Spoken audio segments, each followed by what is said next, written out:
उधर बड़ी खबर आई इजरायल और सीरिया में बढ़े टकराव से जुड़ी हुई। खबर है कि गाजा में हमास से जंग लड़ रही इजरायल की फौज को सीरिया में बड़ा झटका लगा है। सीरिया की सेना ने इजरायल की ओर से दागी गई कई मिसाइलों को बर्बाद करने का दावा किया।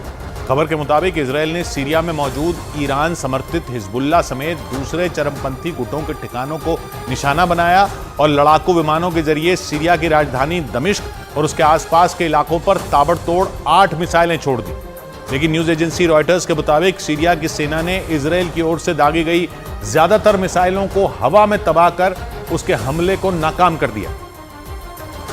लेकिन रॉयटर्स के मुताबिक इजरायल की कई मिसाइलें सीरियाई सुरक्षा घेरे को चकमा देने में कामयाब रही और इनमें एक दमिश्क के दक्षिणी इलाके में गिरी। इस मिसाइल हमले की चपेट में आकर एक इमारत पूरी तरह तहस नहस हो गई। इजरायल ने दावा किया कि यह इमारत एक ईरान समर्थित चरमपंथी संगठन की थी।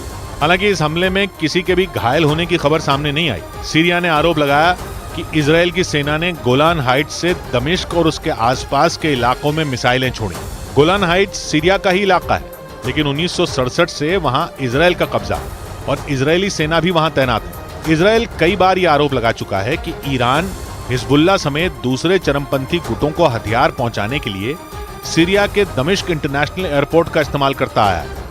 और इजरायल का दावा है कि ईरान से मिले हथियारों का इस्तेमाल करके हिजबुल्ला समेत दूसरे चरमपंथी संगठनों ने इजरायल की फौज की नाक में दम कर रखा है और इसीलिए हमास के 7 अक्टूबर के भयानक हमले के बाद से ही इजरायल ने सीरिया के एयरपोर्ट समेत दूसरे ठिकानों पर हमले तेज कर दिए ताकि ईरान को सीरिया में पैठ बढ़ाने से रोका जा सके।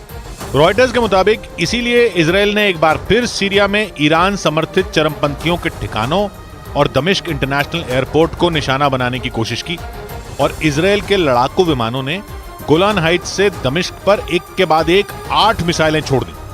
लेकिन सीरिया की सेना ने एयर डिफेंस सिस्टम की मदद से इजरायल की 8 में से 6 मिसाइलों को हवा में ही मार गिराने का दावा किया।